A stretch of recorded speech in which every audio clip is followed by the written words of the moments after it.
आज एक बार फिर से बीजेपी ने साबित कर दिया कि वो किसी का सम्मान नहीं करती बल्कि इस्तेमाल करती है, और इस्तेमाल करने के बाद जब इंसान जरूरत की चीज नहीं रह जाता तो उसे दुत्कारा जाता है। ऐसा ही कुछ जाटों के साथ हो रहा है। मैं आज बात सिर्फ जाट बेटियों की नहीं कहूंगा जिनके साथ हो रही बदसलूकी पर खिलखिला रही थी बीजेपी। मैं बात अभी सत्यपाल मलिक साहब की नहीं करूंगा जो जब तक उनके साथ रहे तब तक आदरणीय रहे, जैसे उनकी पोल खोलने लगे कि तो सोचिए इतनी बुरी हालत में बिस्तर पर पड़े थे, उसके बावजूद भी उनको जांच एजेंसियों से घेर कर रखा गया, और निधन के बावजूद भी राजकीय सम्मान नहीं दिया, राज्यपाल रहने के बावजूद भी। धनखड़ साहब का इस्तीफा और 21 जुलाई के बाद धनखड़ साहब कहीं नजर नहीं आते, न विदाई भाषण और न ही फेयरवेल दी जाती है। ये तमाम चीजें तो थी। अब तो किसानों के मसीहा और जाटों के सबसे बड़े नेता यानी चौधरी चरण सिंह साहब से लेकर उनके बेटे, उनके पौत्र और उनकी पार्टी को पनौती करार दिया है। ये मैं नहीं कह रहा हूं, ये बीजेपी के नेताओं की भाषा शैली दिखाऊंगा कि कैसे ये आरएलडी से ये बीजेपी के नेता जाटों के बारे में सोचते हैं, समझते हैं। आज आप देख लीजिए जाट सिर्फ बीजेपी के लिए क्या है, क्योंकि जब जरूरत थी गले लगाया, भारत रत्न दिया, लेकिन आज जब जरूरत महसूस नहीं हो रही, जब लग रहा है कि जाट हर एक मुद्दे पर बीजेपी का विरोध कर रहे हैं, तो उन्हें पनौती करार दिया जा रहा है। नमस्कार, मैं हूं प्रज्वल गौतम और आप देख रहे हैं न्यूज सर्किल। अगले 48 घंटे में एक इस्तीफा हो जाए और उस इस्तीफे के साथ साथ दोबारा से इंडिया गठबंधन की ताकत बढ़ जाए तो बड़ी बात नहीं है। यह फैसला अब जयंत चौधरी को लेना है कि क्या वाकई वो जाटों का सम्मान करते हैं, क्या वाकई वो किसानों का सम्मान करते हैं, क्या वो वाकई अपने दादा यानी कि चौधरी चरण सिंह साहब का उतना ही सम्मान करते हैं जितना बयानों में नजर आता है, क्या अपने पिता अजीत सिंह साहब का सम्मान करते हैं, क्या अपनी पार्टी को एकजुट देखना चाहते हैं। यह बात मैं इसलिए कह रहा हूं क्योंकि बीजेपी के एक बड़े नेता और योगी सरकार के मंत्री ने आरएलडी को पनौती करार दिया है। पनौती। जब जब साथ आई तब तब चुनाव हार गई बीजेपी, यह बीजेपी के मंत्री का कहना है। पहले बयान आपको दिखाता हूं, इस बयान को जरा देखिए। यह बयान वैसे तो किसी मीडिया में इतनी हिम्मत नहीं थी छाप दे, क्योंकि मालूम है अगर छाप जाएगा तो जयंत चौधरी को फैसला लेना पड़ेगा, इसलिए छोटे छोटे जो वेबसाइट्स है उन्होंने छापी। रॉयल बुलेटिन ने लिखा, यूपी के गन्ना मंत्री बोले यानी चौधरी लक्ष्मी नारायण, आरएलडी जिसके साथ गई उसी का बंटा धार हुआ। आरएलडी के कारण ही 2024 में सीटें घटी। इन्होंने पूरा जो कहा है पहले पढ़कर बता देता हूं। देखिए एक किस्सा बताते हैं। किस्सा क्या किस्सा है 2002 का। तब अटल जी की सरकार थी और राजनाथ सिंह मुख्यमंत्री थे। उन्होंने पूछा था कि आरएलडी को सरकार में शामिल करने से चुनाव पर क्या असर पड़ेगा। मैंने साफ कहा था कि लोकदल का इतिहास है, लोकदल याद रखिएगा। लोकदल इसलिए जरूरी मैं बता रहा हूं बार बार क्योंकि इसी से नाम चौधरी चरण सिंह साहब का भी जुड़ा था। जिसके साथ गए उसका बंटा धार हुआ। यह चौधरी लक्ष्मी नारायण कहते हैं।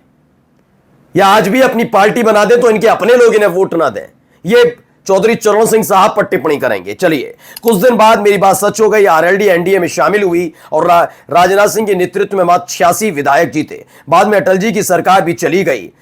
आगे देखिए उन्होंने क्या कहा। उन्होंने कहा आरएलडी का वोटर कभी भी भाजपा को वोट नहीं देता। मथुरा में पिछले चुनाव में भाजपा 5 सीटों पर भारी बहुमत से जीती थी, ऐसे में वहां किसी और को सीट देना संभव नहीं। ये सारी बातें चौधरी चरण सिंह साहब के पौत्र जो है यानी कि जयंत चौधरी, उन्हें ध्यान से सुन लेना चाहिए, क्योंकि जब से बीजेपी के साथ गए जाट बहुत नाराज है। उनकी नाराजगी को सिर्फ अपने मंत्री पद के लिए उन्होंने दरकिनार किया। मुझे कहने में कोई गुरेज नहीं, हो सकता है आप जयंत चौधरी को बहुत मानते हो, लेकिन हकीकत यही है। किस बात पर गए थे जयंत चौधरी छोड़कर? किसानों की मसीहा और चौधरी चरण सिंह साहब को भारत रत्न दिया। तब भी मैंने कहा था यह सिर्फ जरूरत है, इसीलिए चौधरी चरण सिंह साहब को भारत रत्न दिया, वरना कोई इज्जत नहीं करते। जो किसानों की इज्जत नहीं कर सकता वो चौधरी चरण सिंह साहब की कभी इज्जत नहीं करेगा। जो किसानों पर गोलियां चलवाए, वाटर कैनन चलवाए, हमला करवाए, जो किसानों को रेपिस्ट करार दे, कंगना रनौत ने कहा था ना रेपिस्ट करार दे, वो कभी चौधरी चरण सिंह साहब का सम्मान नहीं कर सकता। लिख कर ले लीजिए, क्योंकि किसानों का सम्मान करने वाला ही चौधरी चरण सिंह साहब को सम्मान करेगा, या चौधरी चरण सिंह साहब को सम्मान करने वाला ही किसानों की बात समझेगा, किसानों को सम्मान देगा।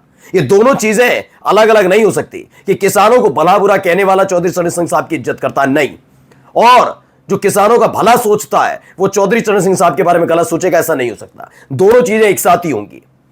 मैं तब भी कहा था और अब भी। और जो किसानों को उग्रवादी, पाकिस्तान परस्त विदेश से फंडेड, ये तमाम चीजें उग्रवादी कहे, उससे ज्यादा लीचड़पना नहीं हो सकता। सोचिए, इस देश में किसानों के लिए यही कहा गया। आज बीजेपी का एक प्रवक्ता बना हुआ, उस समय तो वो एक न्यूज चैनल में एंकर था, उसने गाली दी थी किसानों को खुल्लम खुल्ला न्यूज चैनल पर बैठकर, एंकर होकर, प्रवक्ता नहीं एंकर होकर। उसको इसीलिए उपाधि दी गई और बुला लिया गया, बीजेपी का प्रवक्ता बनाकर बैठा दिया। अब आप देखिए ये क्या कह रहे हैं, आगे देखिए। 2004 में अटल जी की सरकार में आरएलडी को मंत्री पद मिला और सरकार चली गई। इससे पहले वह नरसिंहा राव, वीपी सिंह, अखिलेश यादव के साथ गए। हर बार साथ देने वाले हार गए। ये तमाम बातें याद करते हैं। कहते हैं कि 400 सीटों के लक्ष्य से 240 सीटों पर बीजेपी आ गई। ये आपके बारे में कहा जा रहा है। सुन लो जाटों, सुन लो आरएलडी, सुन लो जैन चौधरी। मैं जाट समुदाय से तो इसलिए भी नहीं कह सकता ना भाई, क्योंकि वो तो सारे एक साथ नहीं है। वो समझ रहे हैं, जब से जैन चौधरी साहब बीजेपी के साथ गए तब से खुश नहीं है जाट नेता। चूंकि चौधरी चरण सिंह साहब का सम्मान है, अजीत सिंह साहब का सम्मान है, इसलिए आरएलडी से जुड़े हुए हैं, इसलिए जाना पड़ता है मजबूरन। वरना उन्होंने विरोध किया था, कितने नेता छोड़कर चले गए, मुस्लिम नहीं हिंदू नेता भी छोड़कर चले गए। एक तो जैन चौधरी की दोस्ती छोड़कर चले गए। क्या आरएलडी ने दगा दिया मुसलमानों को, जिन्होंने पार्टी आगे बढ़ाया? जाटों को दगा दिया जा रहा है। ये मैं नहीं कह रहा हूं, ये उनके दोस्त कह के गए थे, उसके बाद ताबड़तोड़ इस्तीफे हुए। अब देखिए ये तस्वीर, जरा ये वीडियो देखिए। इस वीडियो को दिखाया किसी ने? नहीं दिखाया होगा। जरा सुनिए क्या कह रहे हैं। ये भी एक जाट नेता। हुआ है, शिकायतकर्ता को खुदकुशी की मोदी जी मुझे जिस मामले में मुझे बनाना चाहते हैं उसमें मैं जो शिकायत करता रहा हूँ, मैंने को शिकायत की है। सुनिए। और उसमें मैं शिकायत करता रहा हूँ। मेरे पास 4 इनकी संपत्ति सुनिए। कुत्ते पजामे, 4 6 जोड़ी कपड़े हैं।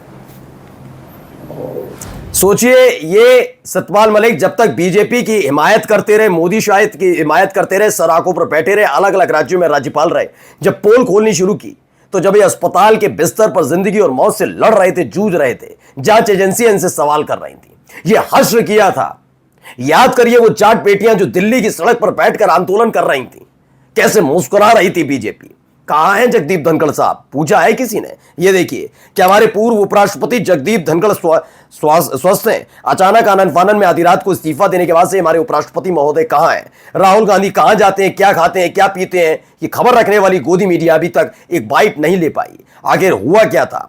क्या कहीं हमारे भी पूर्व उपराष्ट्रपति जैक मा की तरह गुम तो नहीं हो जाएंगे? मैं आशा करता हूं स्वस्थ होंगे। आप सब जानते हैं जगदीप धनखड़ साहब ने मोदी शाह के लिए सारी हदें पार की थी। पद तक को भी इन्होंने दरकिनार किया था। किस तरीके से सम्मान में जुट जाते थे। लेकिन जब 2024 के बाद इन्होंने अपनी रीढ़ की हड्डी को सीधा करके कुछ सवाल उठाने शुरू किए, इस्तीफा भी हुआ, गुम भी हो गए। आज इनसे कोई किसी की बात नहीं होती, मीडिया चर्चा भी नहीं करती। किस डॉक्टर के यहां, किस अस्पताल में, किस जगह इलाज चल रहा है, किस बीमारी का इलाज चल रहा है, कुछ नहीं पता इनके बारे में। यह हालात है। और ऐसे हालात में अब सोचिए, जाट नेताओं के लिए, जाट पार्टी के लिए, आरएलडी के लिए ये कहा जाता है कि वो तो पनौती है। जैन चौधरी क्या इस्तीफा देंगे? नमस्कार।